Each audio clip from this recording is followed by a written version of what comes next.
announce reception. Clearly the only winning strategy after everything is but I know Kathy won't give me a drink unless I say something. So let me start off by saying it's both a great honor to be here and a surprise. An honor, we'll just look around and see the people here and you see why it's an honor. Surprise actually because I was thinking about this today and I kind of realized that, you know, I started out life as a fairly geeky guy, maybe a hardcore geek, and I slowly began to realize that somehow we as technologists could virtually build anything we wanted. And that the fundamental constraint might just be what people could learn to use. And in fact, the more I thought about that, the more I then went to Xerox and I said, guys, you know, you guys are so good, you can build anything. And they said, of course, we can fumble, we can build. But I said, you know, the thing we haven't looked at is how do you achieve mutual intelligibility between machine and mankind, machine and user. And that whole issue of mutual intelligibility was basically the game plan that Xerox hired me on to kind of go and kind of build a group that did grow, bringing anthropologists, sociologists, and so on and so forth to look into that problem very seriously. And I was very happy, and I thought we'd done a lot, and I thought, you know, blah, blah, blah, blah. And then I kind of realized what had really happened the more that I got out now from Park, that technology is moving ahead still at exponential rate. But basically, there's a big difference now. Technology, digital technology, has now permeated every aspect of how we live, work, and learn. It is a pervasive infrastructure. In fact, it might even be called a pervasive medium. And if it's going to kind of actually penetrate or interpenetrate everything we do, this suddenly says this is a whole new game. This has to go beyond mutual intelligibility. So I said, you know, I got to become a student. And I had the great pleasure of, first of all, meeting Kathy, David, and of course, if you hang around USC at all, you can't miss Tara. And on top of that, you begin to realize that really the game we're talking about here is how do you think about this new medium as being, if you wish, the technology of imagination, witly, broadly construed, which means, of course, that I started to learn a great deal from Anne Balsamo. And so I feel like I am their students, and it seems a little bit strange to be sitting in front of them talking, because I'm usually listening and taking notes to them. So that's why I'm surprised to be here. Now, I should also say that unlike Kathy's casual introduction, which is beautifully framed, I'm just going to give you a few random remarks as an informal presentation, kind of backed up by some images that actually become images that I think with, evocative images that mean various things to various people. And I hope the whole thing will kind of stimulate any one of us in this room to think at least one thought differently. So with that, let me kind of start down this path in terms of what I'm going to call the social life of course, learning, but now informed by the network age. Let me start with a surprising fact. In fact, much of this presentation tonight is going to be the work that I did very recently with Dan Atkins and myself, kind of looking at some of the broader problems, not just the problems of the academy with here, but kind of the broader issues we're really faced with. And I was really kind of struck by this fact. Let me just read it. Half the world's population was under 20. There are over 30 million people today qualified to enter a university that have no place to go. During the next decade, this 30 million will go to 100 million. In most of the world, higher education is mired in a crisis of excess, cost, and flexibility. And of course, with that, you might ask, to meet this staggering demand, guess what? Universities, a major university, needs to be created every week. This is said by Sir John Daniels, the Chancellor of the Open University UK, who's now up in Canada in another Commonwealth of Learning. But that's basically the reality that we're really facing outside of our own elite university system as we look around the world. But of course, it doesn't take a genius to realize we can't build a university a week. And even if we could, many students, guess what, can't afford it. So I suggest if you take this problem seriously, we're going to actually have to think about how to maybe rethink what does it mean to know, what does it mean to learn, and maybe how we might create a culture of sharing, and a culture of participation that might actually help this type of problem. So what I'm not going to propose, in case you mishear me right off, is that distance learning or distance education is the solution to the problem. Get that? Okay, not, okay. But something has to happen. And I want to kind of talk around the edges of what that might be. And furthermore, kind of recognize that if this previous problem is not bad enough, in this new type of infrastructure that we have, this infrastructure is still accelerating according to Moore's law, doubling in capability about every year to every 18 months, which is very unusual for an infrastructure, because most infrastructures take automobiles, take roads, takes anything else. It basically progressed at about 10% a year. So this really says that there's another problem lurking beneath this, and that is, how do you want to actually take seriously lifelong learning when a skill base today doesn't last very long? So if this can't be solved by distance education, let me also tell you that by sending people who work in factories or organizations back to school every 6 years isn't the solution there either. You don't know what it feels like to be sent back to school when you're 30 or 40 or 50 or 60 years old, although I like studying under you guys. So that's kind of the background of where Dan and I kind of started off. And let me just kind of whip through some images of kind of the positioning, and it's not too surprising in these images given if you've read the Social Life Information. But what we wanted to do is kind of first of all debunk, which everybody in this room I'm sure kind of already clearly has, kind of the Cartesian view of learning where knowledge is a substance and somehow pedagogy has to do with how do you transfer this knowledge across a boundary. And in fact, if you think about it, if you take the Cartesian point of view, this leads to a delivery model of learning and actually suggests that maybe we should cultivate knowledge in rows perfectly structured inside the head. That turns out to be not particularly useful. So I want to suggest perhaps a much better evocative image is what I call a social view of learning. And that is to say, somehow we participate, therefore we are.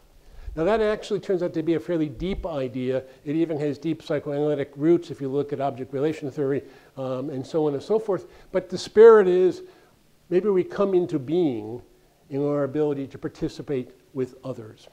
And this underlies an idea, which I think of as very simply stated, is the social construction of understanding, which has nothing to do with the social construction of knowledge.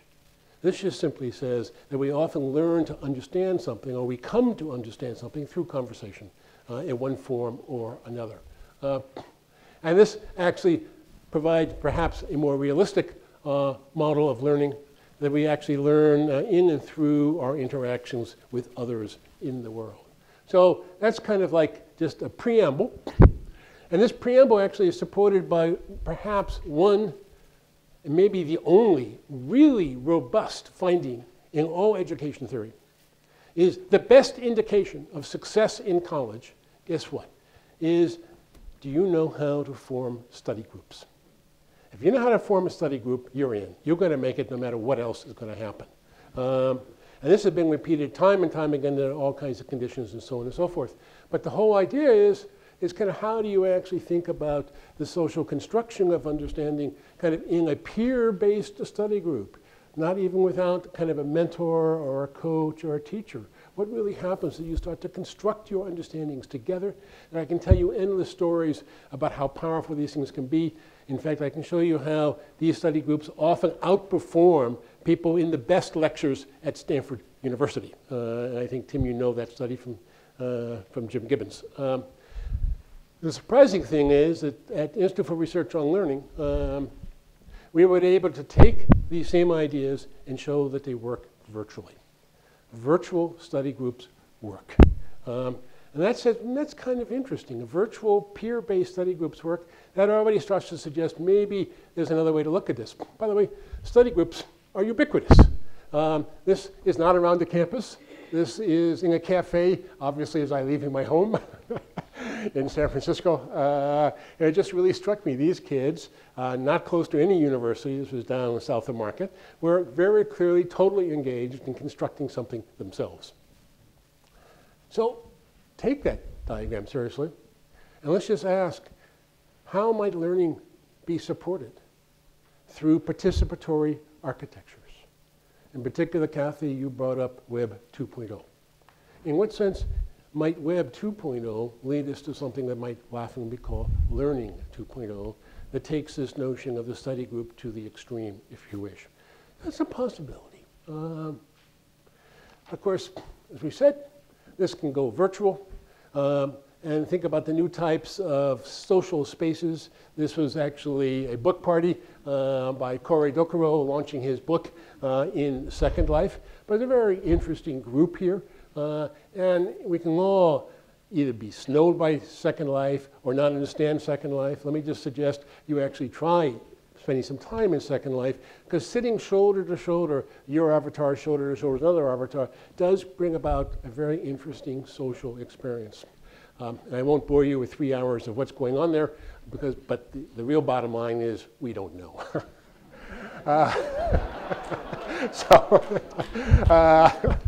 But having said that, let me show you a brand new study group space. This comes out of the University of Southern Queensland in Australia. This is a brand new type of Second Life space. And basically, these are basically study group pods.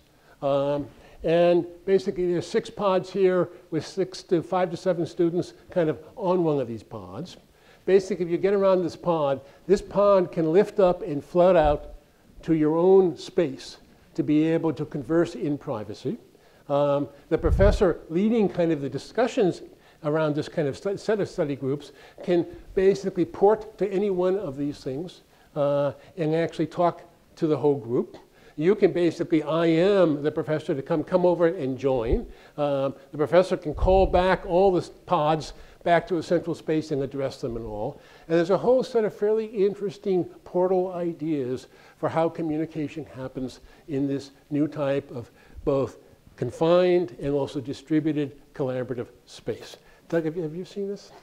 Okay, so this is a kind of a fairly interesting idea of what could be. Now, again, I always find it strange to be talking about this in the social life of information when there's only one person there, but that's yeah, an idea is an idea. But this is the beginning of saying these are things you can do in Second Life that you can't do in real life.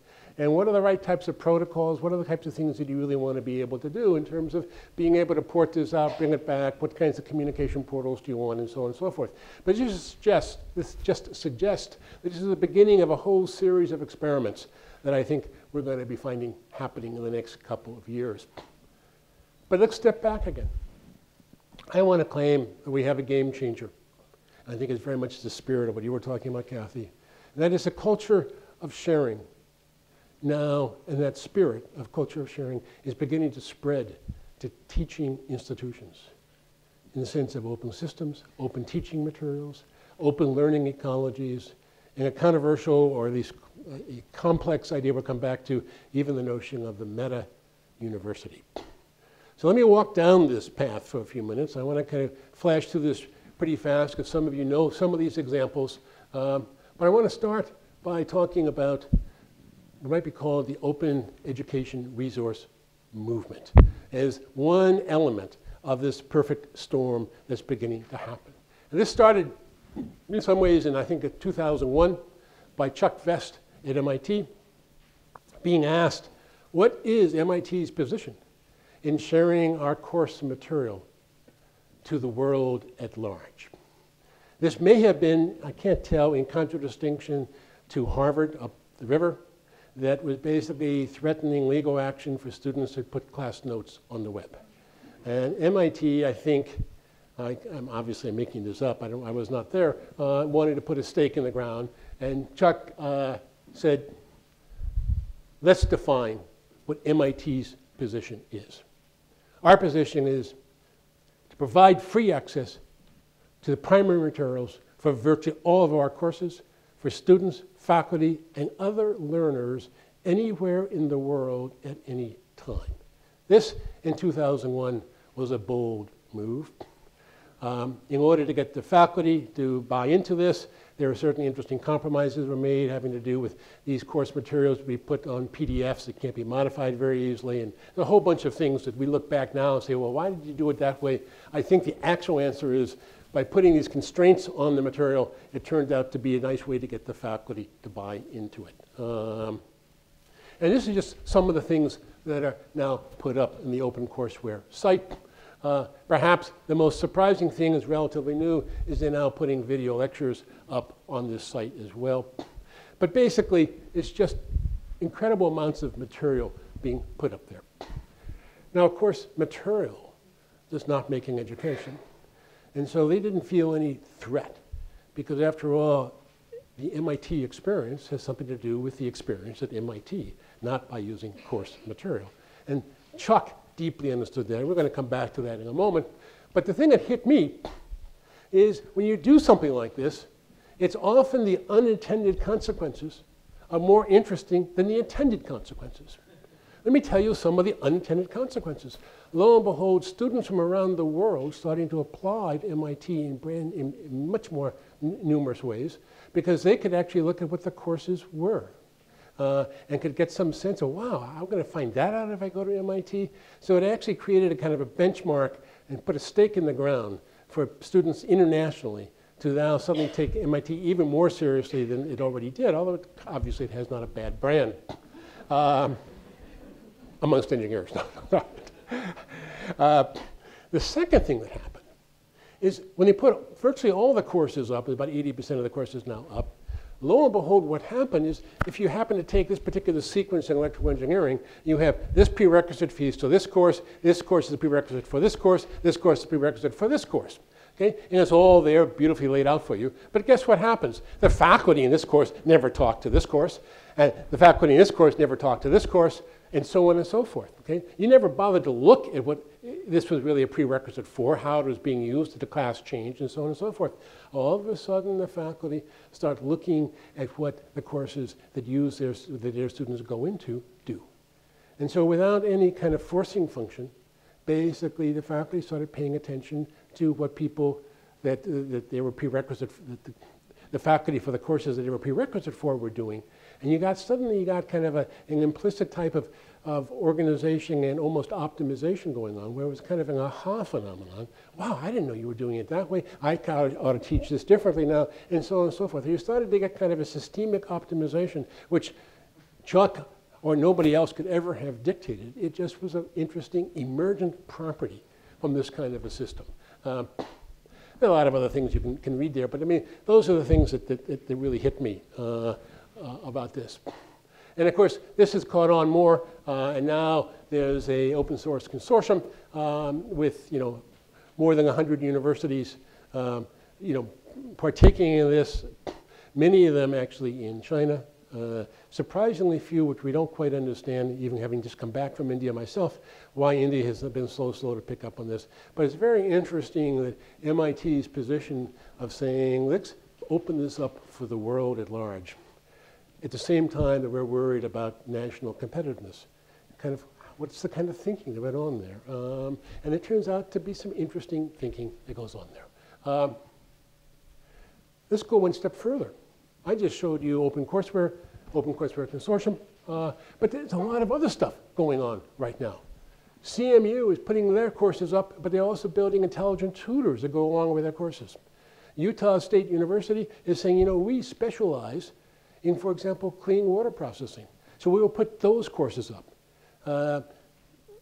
Notre Dame putting up a set of courses on ethics. And so what you suddenly see starting to happen is some of the universities around the world are saying, what are we especially good at? What are we especially proud at? And we'll put those courses up that other people can start to use, and so on and so forth. And then you have more broad-based things. And actually, I did this slide yesterday, so 2 days ago. So much for indexicals. BBC is now talking about putting their entire archives up. What type of Creative Commons license will be on here is not yet worked out, but their intent is to get it out there for everybody to use. Again, this is not the same as pushing kind of distance learning or distance education, because let's face it, on campus, at least as much learning happens outside of the classroom as inside. It is the milieu. I'm going to come back to this notion of a milieu, but it's the milieu that kind of often is physically located on the campus that actually is the thing that sponsors these very productive discussions, the social constructions of understanding, new ideas, and so on and so forth. In fact, I like to think that my learning starts walking out of a classroom by the first set of conversations I have, saying, what the hell did Henry just mean by that? So on and so forth. So, but let's go on. We just kind of listed a whole bunch of the kinds of resources that are coming up on the web around open education. But look at the things happening in e-science.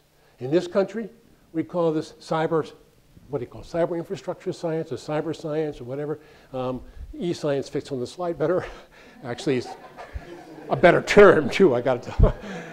Dan and I don't agree on everything, but and just think about the kinds of things that are happening in these sites. I mean, astronomical amounts of money are going into putting in some really sophisticated infrastructure, sophisticated middleware, maybe too sophisticated for their own good, but sophisticated middleware, and kind of looking at how this empowers distributed epistemic communities around, new types of instrumentation you can bring on, and so on and so forth. What's interesting to us, given the prior comment, is this was all done for research. But what about if we start to fold research and learning together? Why does there have to be such a sharp line between these things? Albeit NSF funded this stuff for research, but maybe the game is to say, no, maybe this is going to start to change the equation a little bit. Let me show you my favorite example. Now, this does not come from NSF. This is a very interesting example. This is a beautiful telescope sitting in Maui, Hawaii. The surprising thing about this telescope is it is owned and paid for by Australia. And this telescope can be accessed by the internet to run experiments in any high school in Australia, and only Australia. This is not open to American students.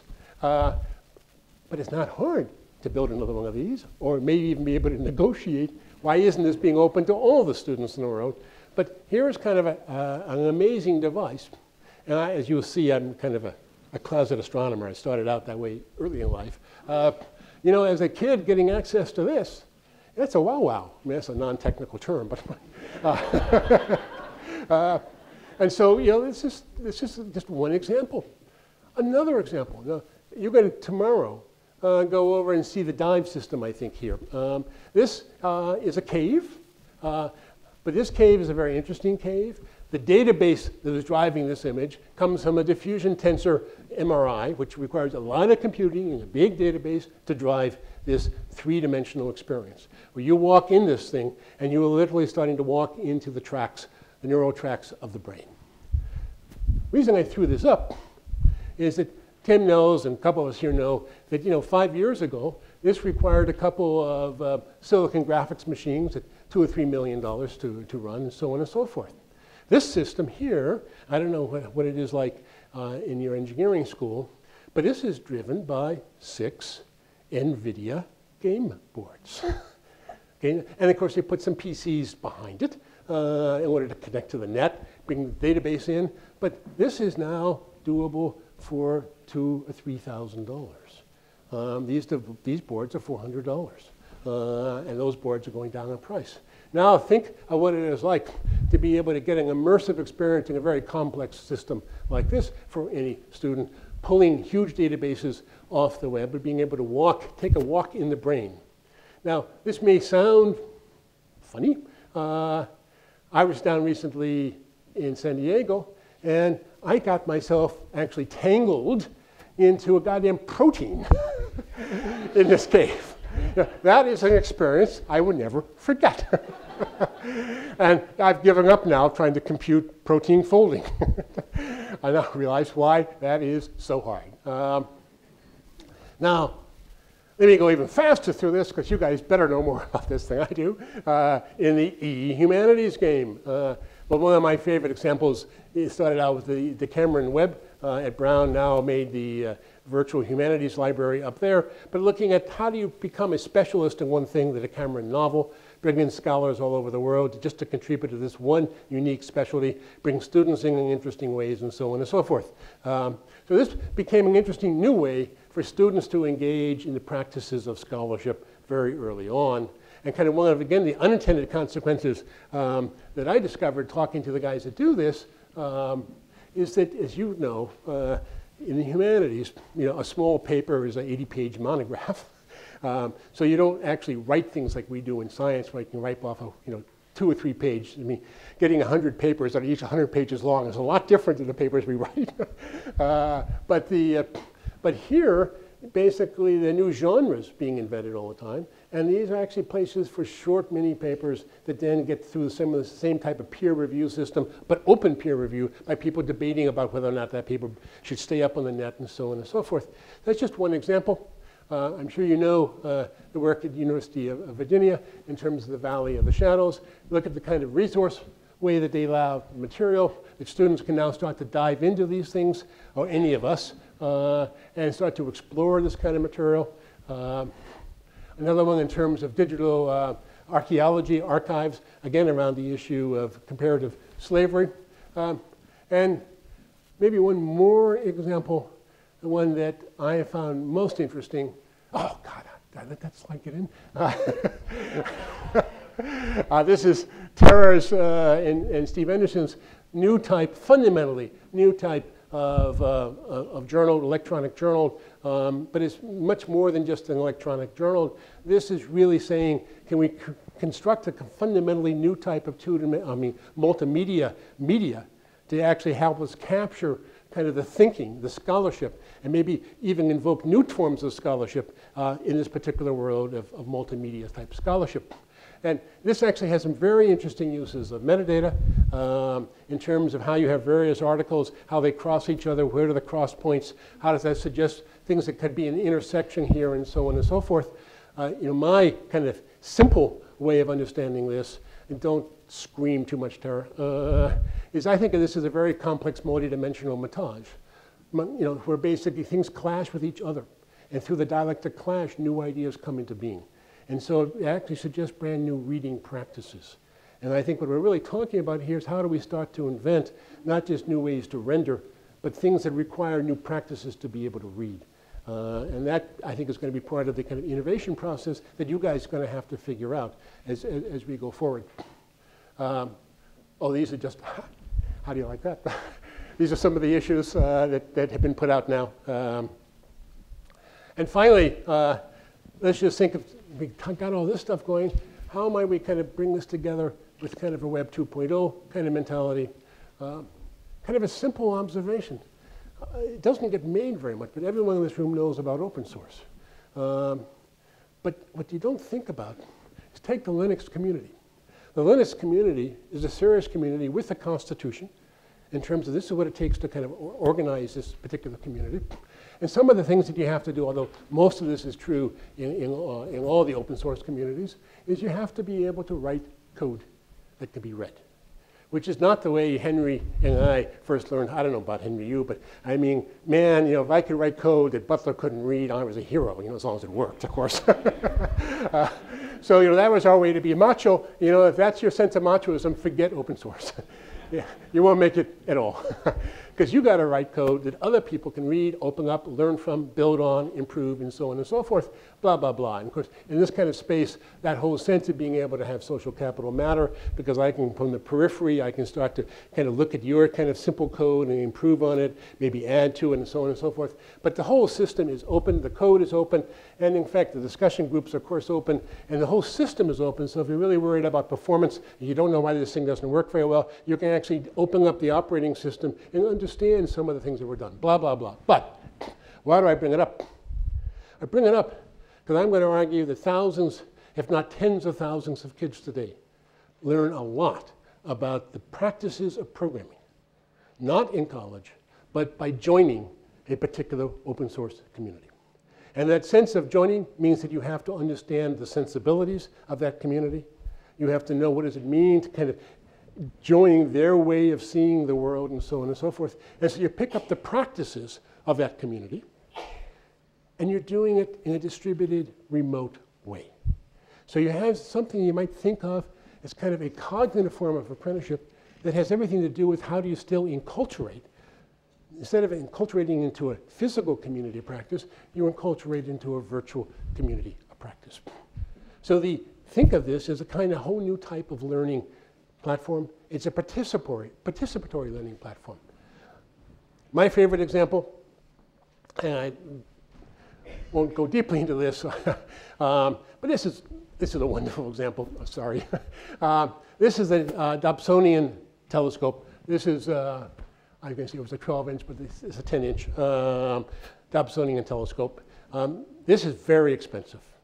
This cost about $3,000. And you can make this. I suggest you buy the mirror, but everything else you can make pretty easily, as you can see here. It's a damn good scope. But if you do one other thing, and you go out and you find a security camera, and I suggest you don't tear it apart, but you could, or you could buy a security camera and tear the CCD sensors out of it. Security cameras have particularly good CCD sensors for this purpose. You can take that sensor and you put it in the focal plane of the telescope, and then you whip out your laptop and you do some very simple digital signal processing, and guess what? This little sucker, this little 10-inch machine is now more powerful than the 200-inch Mount Palomar telescope when it was built. This is now a very serious instrument. But don't stop there, because why don't you suddenly hook your telescope to somebody else's telescope on the internet? Why don't you do triangulation? And in fact, there's something very interesting happening here.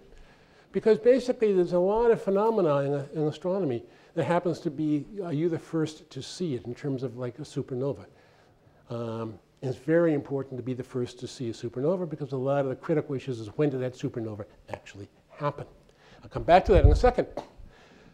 Number one. Number two, it turns out that professional astronomers are fantastic at wielding partial differential equations, but they actually don't know much about looking. Amateurs perfect looking practices. And so a very interesting way, the amateur astronomers here are incredibly good at seeing very fine detail, whereas the professionals actually don't see a lot, but they see it through the mathematical lenses of partial differential equations and spectrum analysis and blah, blah, blah. What's happened now, for example, let's go back to 1987. There's a lot of interest in terms of supernovas. And in fact, one of the reasons we're interested in supernovas is because there's some issues about neutrinos and standard gravitation theory, standard theory in physics, having to do with neutrinos make it out much faster than photons from a collapsing star, and if so, how much faster? And the standard theory says that basically they can predict exactly how fast they can make it out. So, a certain day, February 23rd, a neutrino storm, which means 26 neutrinos, was detected. And then 2.5 hours later, basically there was no sighting of any photons from the star, as witnessed by or verified by a very reliable amateur. A half an hour later, another very reliable amateur found the first set of photons from this explosion. Of this collapsing. Of course, there's an explosion in the deepest sense. And that was the beginning of a major, major astronomical finding. And this kind of suddenly opened up a whole new dialogue between professionals and amateurs. And each began to see that they could be useful to each other. Respect got grown, so on and so forth. This goes on and on and on, but it's kind of an interesting idea in terms of these kind of niche communities, kind of often driven by amateurs, but these kind of niche communities of co-creation that is so much the spirit of what we were talking about earlier. How does this tie in? You go back to Web 2.0 in the digital age, and this, kind of, you're an expert on in terms of what do we really see here is we're getting kind of a very interesting way in this kind of culture of sharing in terms of how do kids build, tinker, learn, and share which is kind of the essence of a participatory culture, where basically, they create meaning.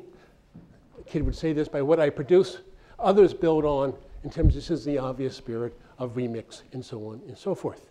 So that's kind of the capture of the essence of kind of the Web 2.0.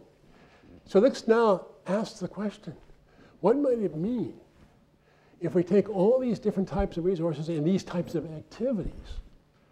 Could we actually start to build a kind of an open participatory learning infrastructure that ties this stuff together to create a platform for a new set of activities?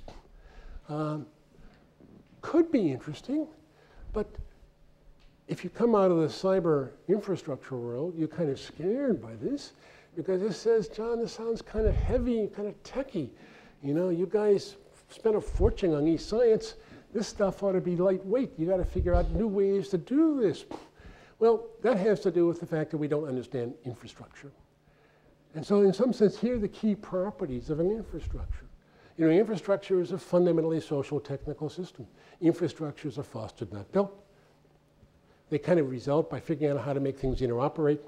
And they build on what you've already done and find minimal ways to tie this stuff together.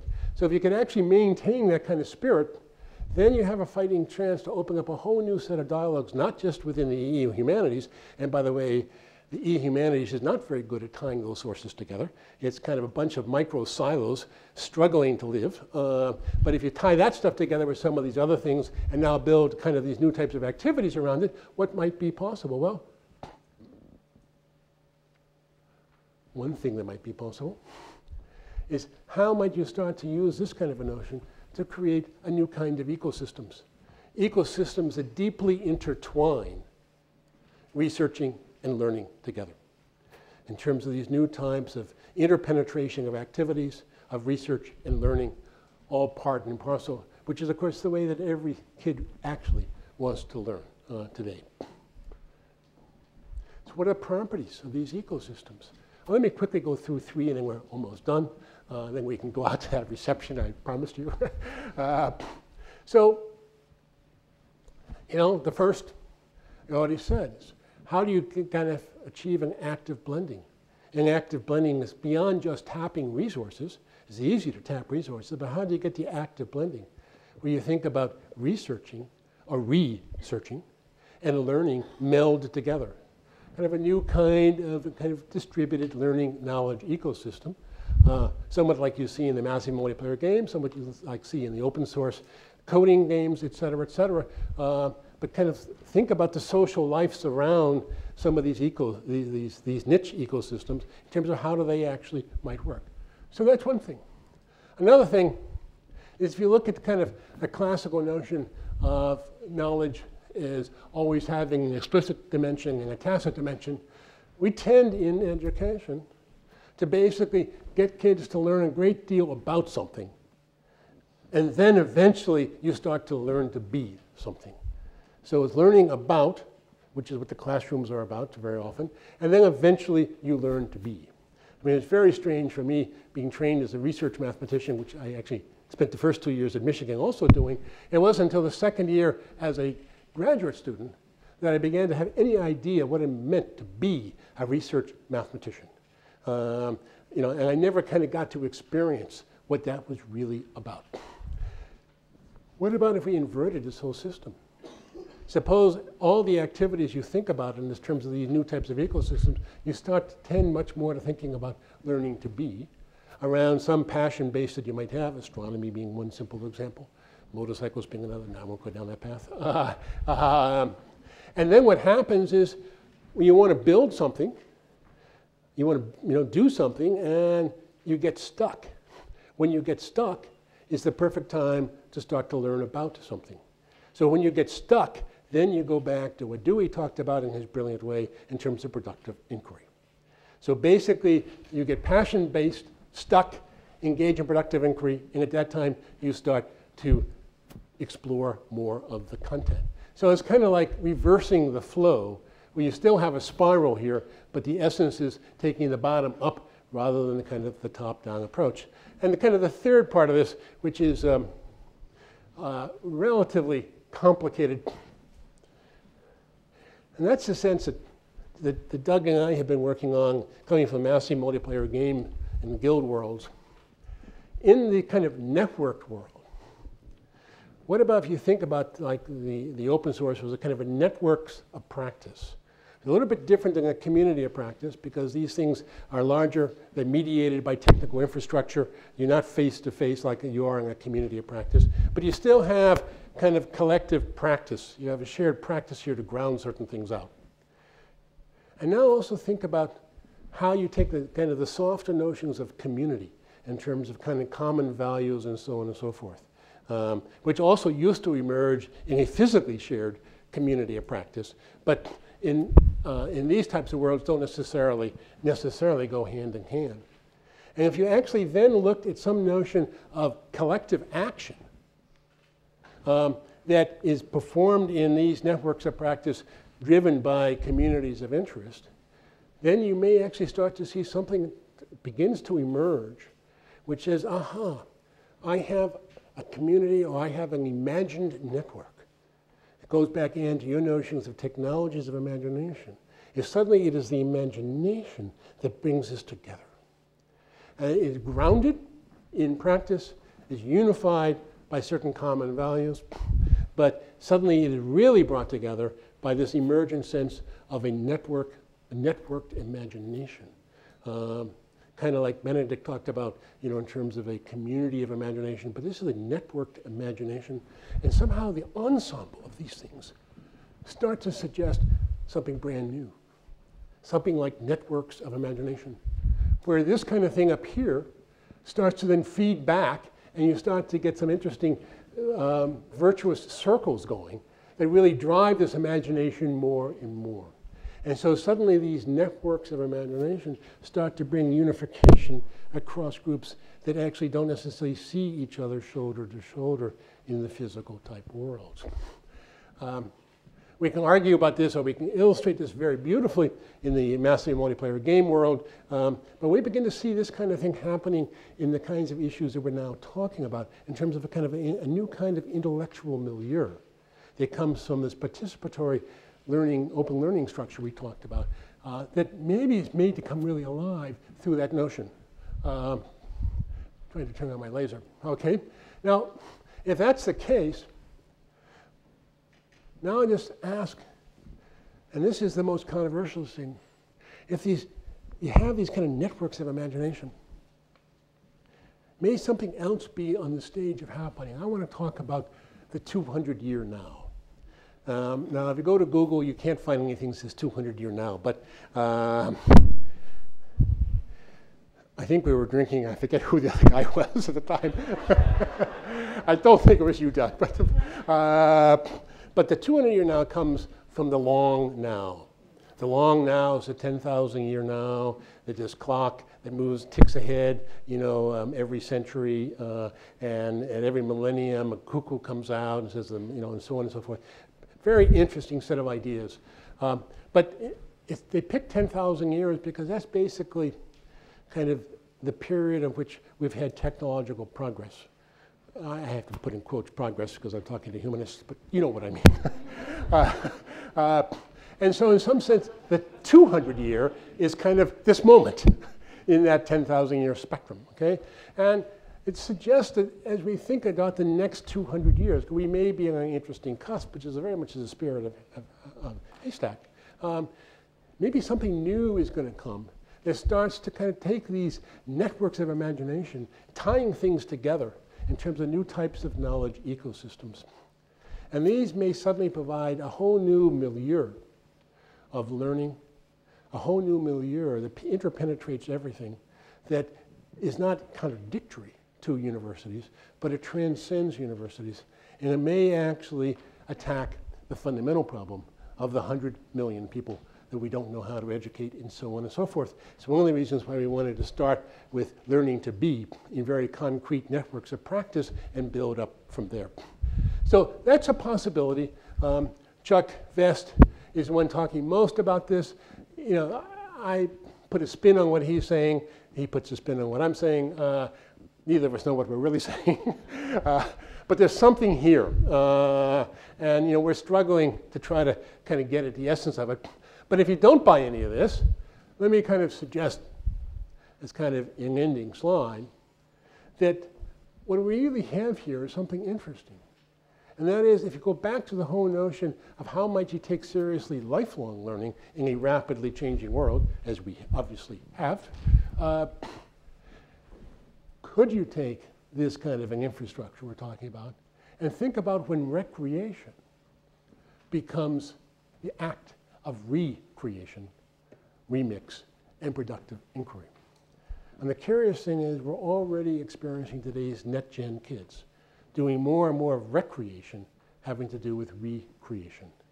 And so a very interesting function is beginning to happen that may turn out to be infinitely more powerful than what we ever thought was possible in the old non-participatory media of TV.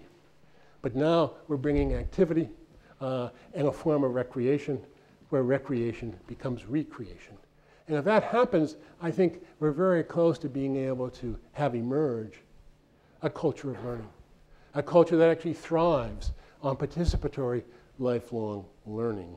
So you don't have to buy the meta university, but there's something going on here, and I think at the most fundamental form, this is actually happening before our very own eyes. Although we don't necessarily see it that much in the academy, it is happening.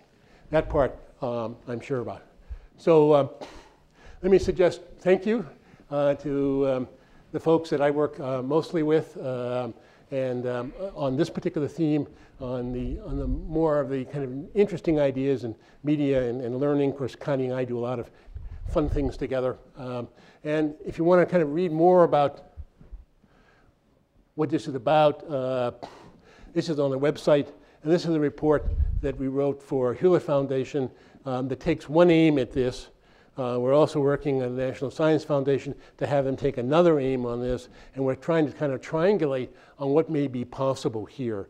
But this is this was made public a couple weeks ago.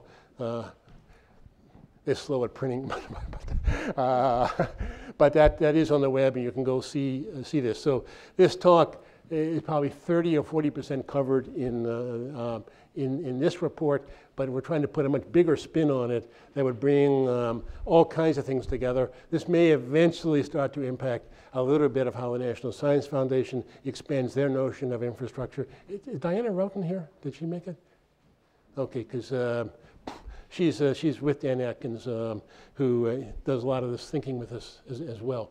So with that, let's go drink. Or we can ask questions, I guess. There's a cinematic antecedent to this concept of open sourcing, and it's one of my favorite movies, A Miracle on 34th Street. And Chris Kringle actually introduces the innovation of a Macy's shopper not being satisfied or not being able to find something, go to Gimbels. Of course, the customers then are the early adopters. It catches on, and then Macy and Gimbels are competing with each other to open source the other. So I just thought I'd throw that out there as an interesting little idea. By the way, it also testifies that there's no such thing as a new idea. Oh, I don't know about you, Henry. You don't need a mic. Oh, I guess you do need a mic because it's being recorded. He can catch, just throw it. Since you mentioned learning to program at Park, which I did, I've been thinking about this a lot lately because I'm old enough that I've got a son who's learning to program at university. And it's made me think about how we teach programming and how badly we do it. And a lot of the challenges that you've thrown out tonight are hard to see how to get there. But it occurs to me in the time-honored way that we often try things out on ourselves, that teaching computing, teaching programming in particular, is a place where these ideas could be brought into play very quickly. And what the contrast that you brought back to my mind by what you said a little while ago was specifically that people being taught to program in universities today don't read code, they only write it. Right? And what they only try to write it, but yes. Right. And the way that I learned to program at Park was being made to read Right. Warren and Larry and Ron Kaplan and Martin Kay's Lisp code and writing it and then being told, no, you didn't get it. Look at what is different between what I did and what you did. The open source movement, the connection with the idea that open source works as an educational medium, as an apprenticeship medium, that ought to be imported straight back into how we think about teaching programming. Is anybody doing this? Not in the academy. Talk to you later, it doesn't work.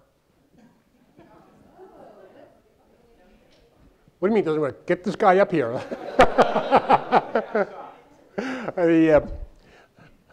But the fact is, when you actually, I mean, you had the advantage of apprenticing under some masters. Now, as you know, there was a split inside Park, and the Lisp community, which you were a part of, and me, in a slightly more meager way, picked up one set of practices. CSL picked up under Mesa and Cedar quite a different set of practices, and the whole game was everybody that picked up Cedar actually picked it up that way.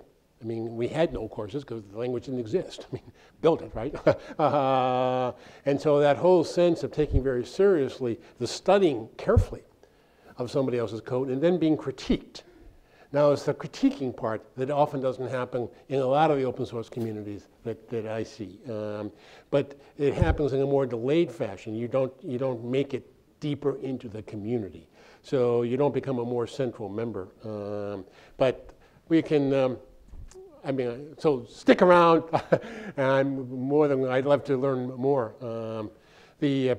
And I don't think we can either say it works or doesn't work. It has a lot to do with the practices embedded around that, I would assume. So that's, yeah.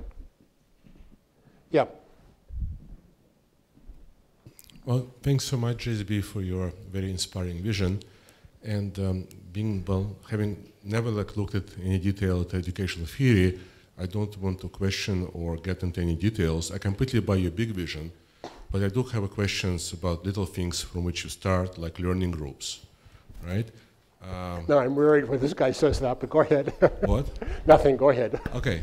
And I guess I'll preface my question by saying, I went to high school in Soviet Union, but it was very hard. And then I went to New York University, which is, among a couple of dozens, right? Premier private universities, not as good as Duke, and it was very easy, right? And so my question is, we can throw amazing amount of technology, and it's clear that, open source, remix, collaboration, all these ideas have to interact with education, right?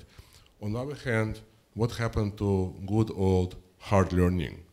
Right? As you know, you go to any American research university, you go to any science department, which can choose from the best, and you're going to have conglomerations of Indian, Chinese, Russian, some Europeans, sometimes some Americans, right? And I don't know if students in China, have learning groups, but I think we just study really, really hard. Right. And I guess my question is, how do you balance all these wonderful developments which we need to do, and which are going to happen, I think, as you kind of hinted anyway, with simple things like kind of motivation, competition, and in other words, I think that if student is really motivated, you can give him or her old style textbook, and we can throw all kinds of resources, at students in developed countries, and until they understand that we're about to be replaced, so how do you balance these things? Motivation, simply kind of good, old style learning, just sitting there and on your ass and working your ass off, so to speak, with all this wonderful development, right?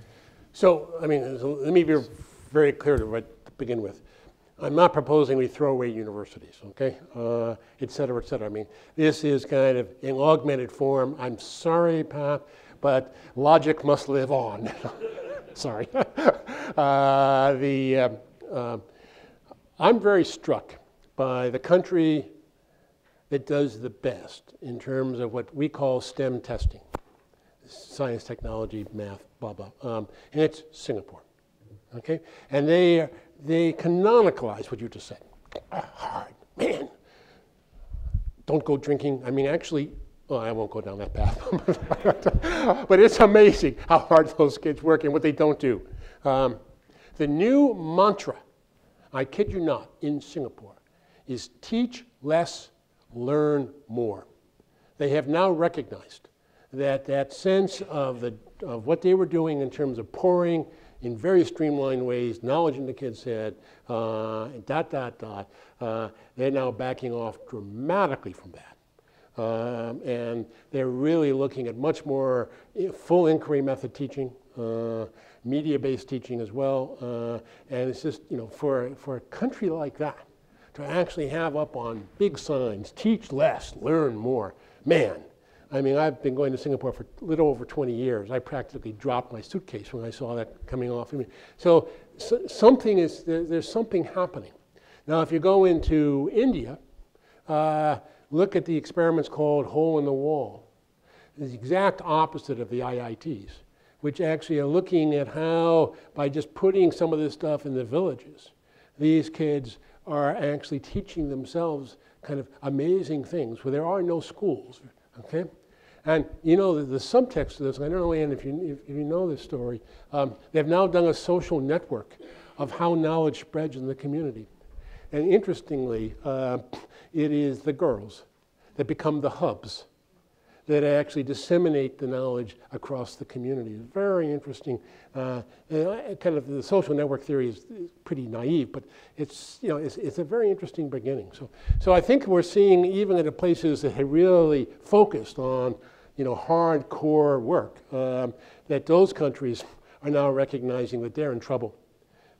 Just as we start to worship their old form, they're laughing. They're saying, John, didn't you guys hear? We got it wrong.